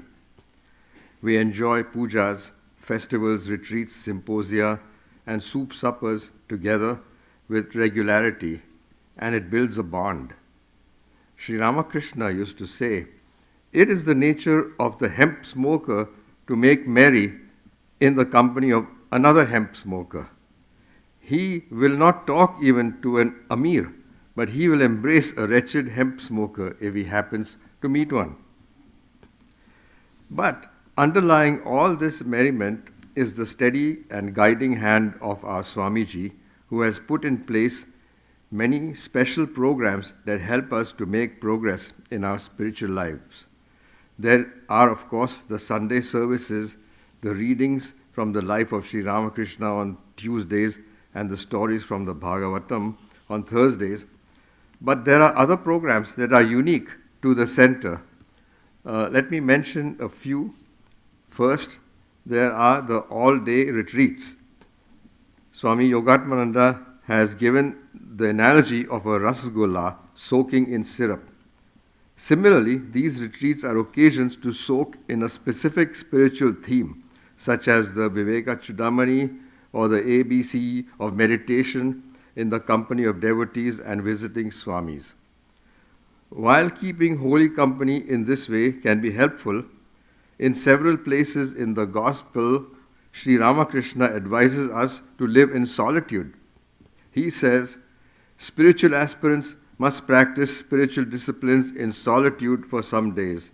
Thus they will acquire knowledge and devotion. Then it will not hurt them to lead the life of the world. But when you practice discipline in solitude, keep yourself entirely away from your family. You must not allow your wife, son, daughter, mother, father, sister, brother, friend or relatives near you. While thus practicing disciplines in solitude, you should think that I have no one else in the world. God is my all. You must pray to Him with tears in your eyes for knowledge and devotion."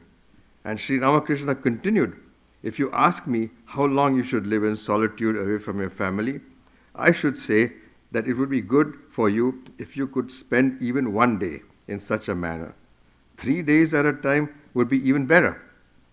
It is remarkable that the Providence Vedanta Center, while being family-oriented, has made this particular spiritual discipline of solitude away from one's family very easy and convenient. Once a month, there is an all-day meditation. No talking is permitted. One sits silently in the chapel for the entire day. Lunch and tea are available in the kitchen. You may go down there at any time, partake of it in silence, and return to the chapel to meditate and chant the name of God. And Swamiji has also arranged for the 3-day solitude.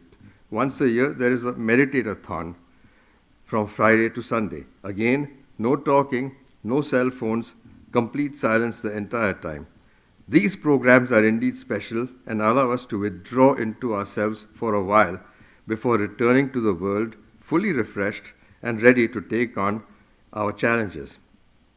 Another special feature of the Providence Center is the opportunity that the Swami gives to devotees of all ages to come up to the podium and make a presentation. These may be given as Sunday talks, or they may be given in symposiums arranged as part of a festival celebrating the birthday of Holy Mother Sri Ramakrishna or Swami Vivekananda. These are not extempore affairs. The selected devotee is asked to prepare a speech on a selected topic in advance.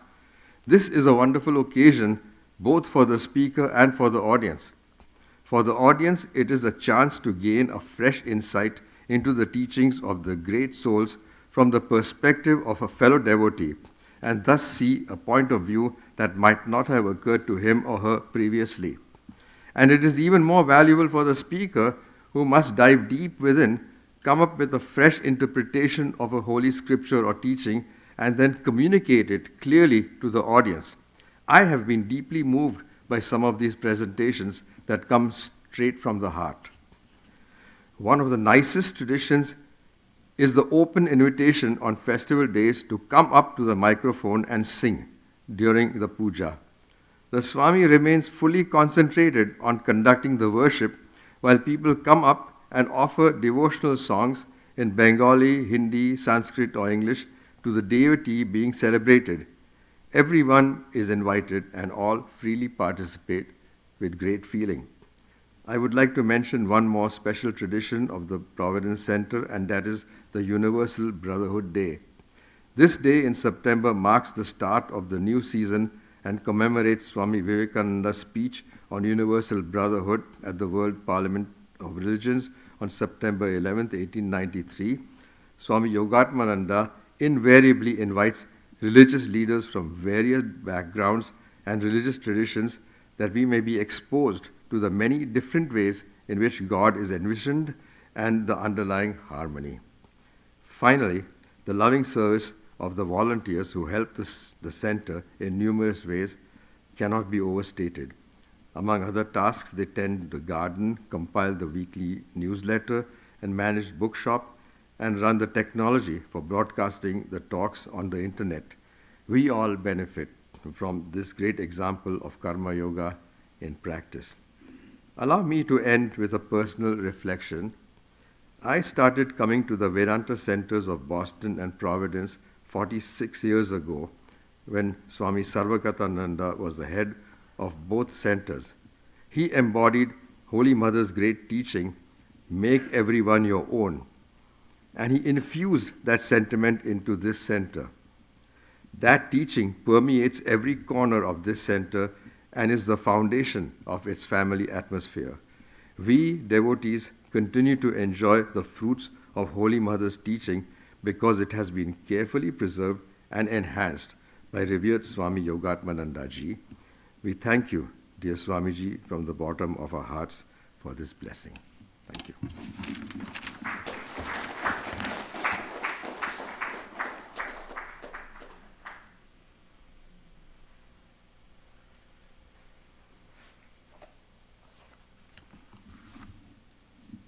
Many, many thanks, dear Cyrus. You all will join, I am sure, in thanking dear Cyrus Mehta for this beautiful speech, giving us an insight into the activities of Vedanta Society of Providence, its special features. I also was not aware of many of these special features till he told.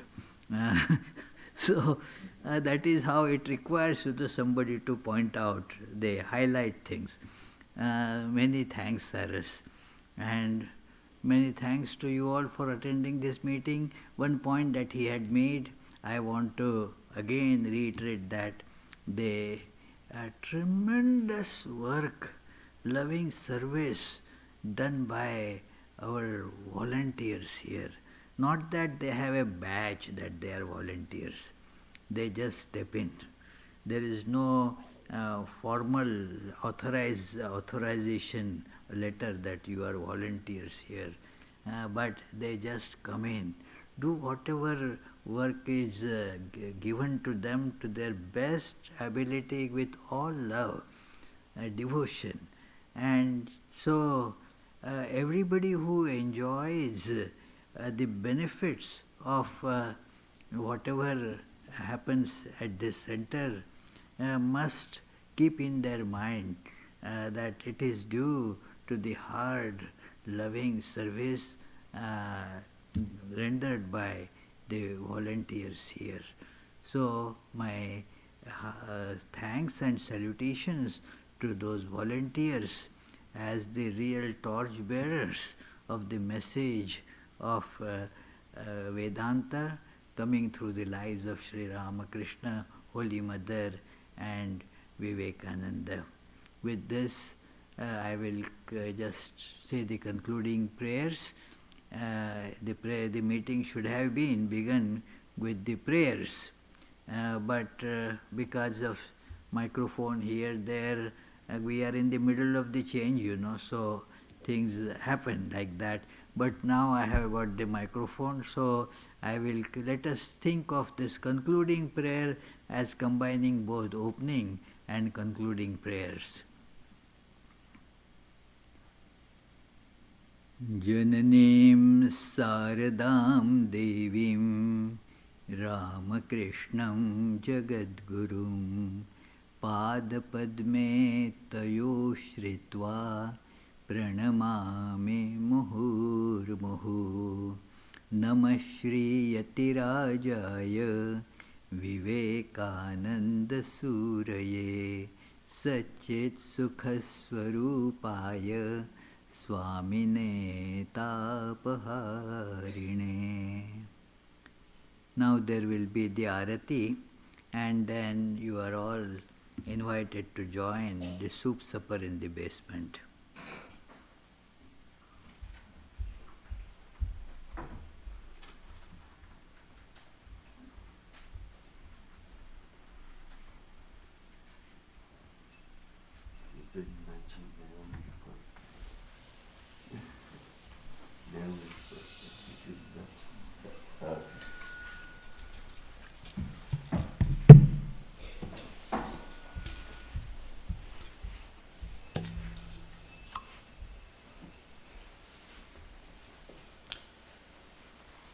I think the gain has to be reduced.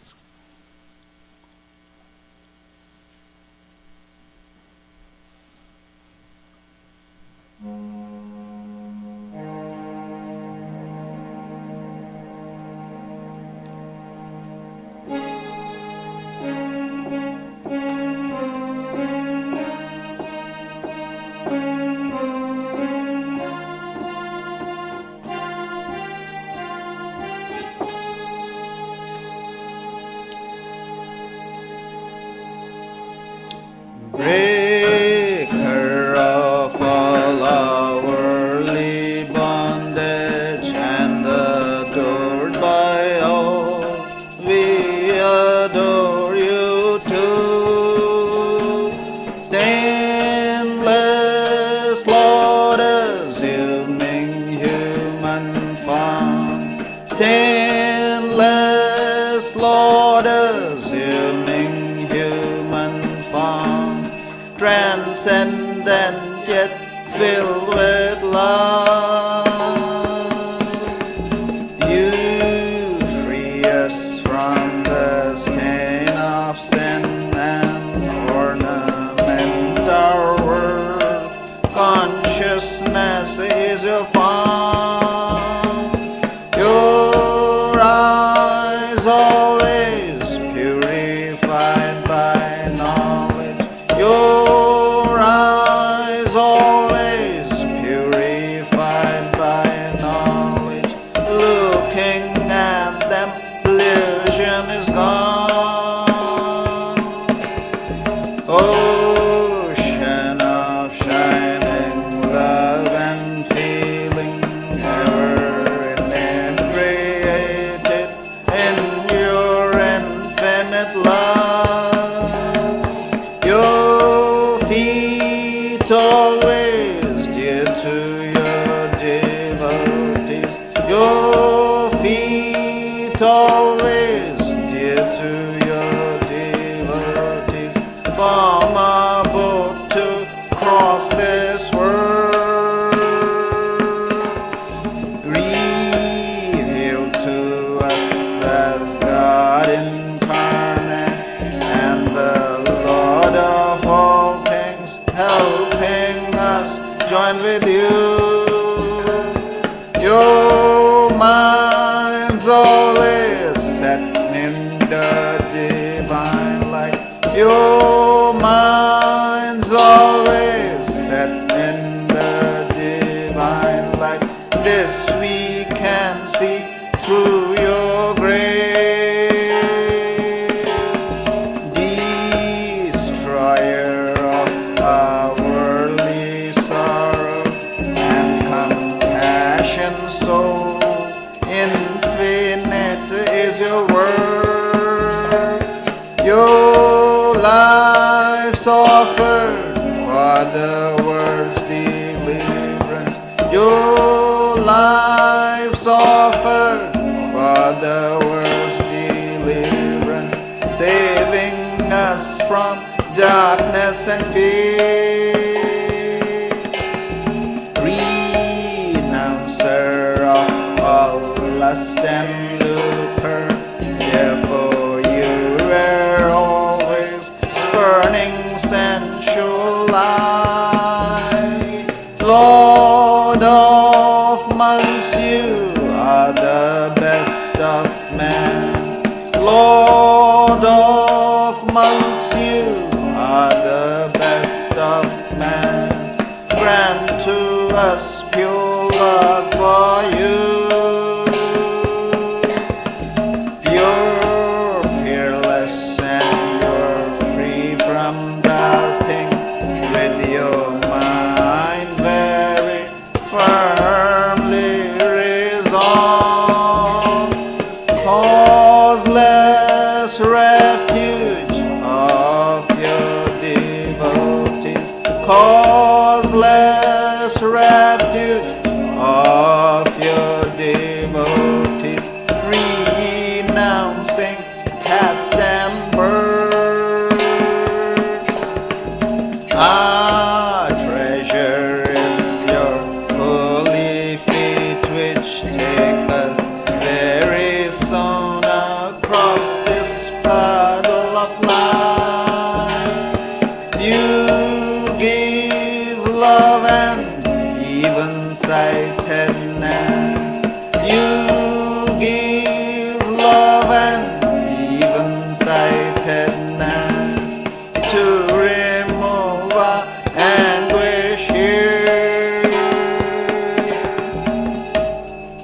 Our treasure is your holy feet, which take us very soon across this puddle of life.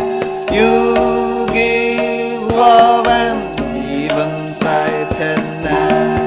You give love and even sightedness to remove our anguish here.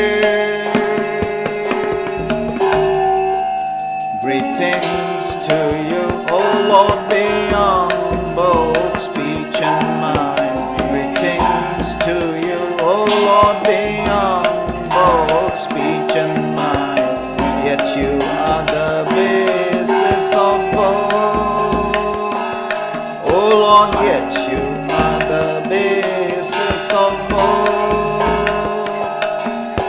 Great light of all lights, blessing in the heart's gate. Great light of all lights, blessing in the heart's gate. Darkness is destroyed by your light. O Lord, darkness is destroyed by your light. Greetings to you, O Lord, beyond both speech and mind. Greetings to you, O Lord, beyond both speech and mind. Yet you are the basis of both. O Lord, yet you are the basis of both. Great light of all lights, blessing in the heart's gate. Great light of all lights, blessing in the heart's gate. Darkness is destroyed by your light. O Lord, darkness is destroyed by your light.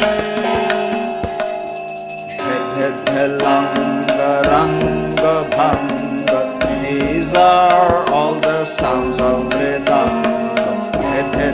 Langa Ranga Bhanga, these are all the sounds of Vedanta. Spiritual songs devotees are singing for your worship divine. Spiritual songs devotees are singing for your worship divine. Jaya Jaya for your worship divine. Hara Hara for your worship divine. Shiva Shiva for your worship divine. Breaker of all our worldly bondage and adored by all, we adore you too. Jai Shri Guru Maharaj Ji ki Jai.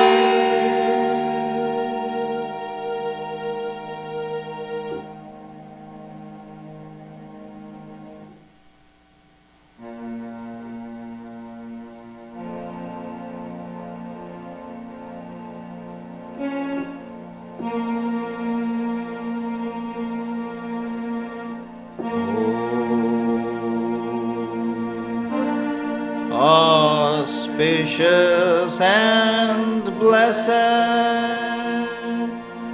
graciousness sublime, all noble ends you give to us, granting us refuge, all-seeing Gauri. O Mother Divine, our love to you. Creation, preservation, dissolution are your powers, eternal one. Nature's real basis, nature's essence. O Mother Divine, our love to you. We come seeking refuge from anguish. Be our Savior through your deep concern. All our suffering remove, Goddess. O Mother Divine, our love to you. Victory, O Mother Divine, our love to you. Blessed Mother Divine, our love to you.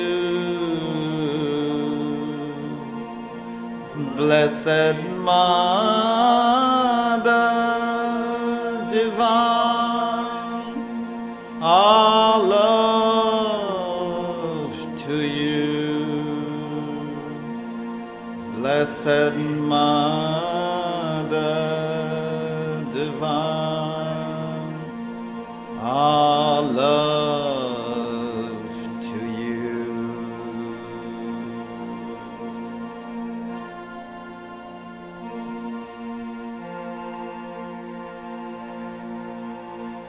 Jai Shri Ram Krishna Dev Ki Jai. Jai Shri Sarda Devi Ki Jai. Jai Shri Swami Vivekananda Ki Jai.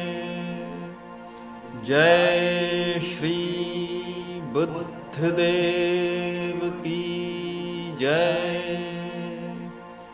Jai Shri Jesus Christ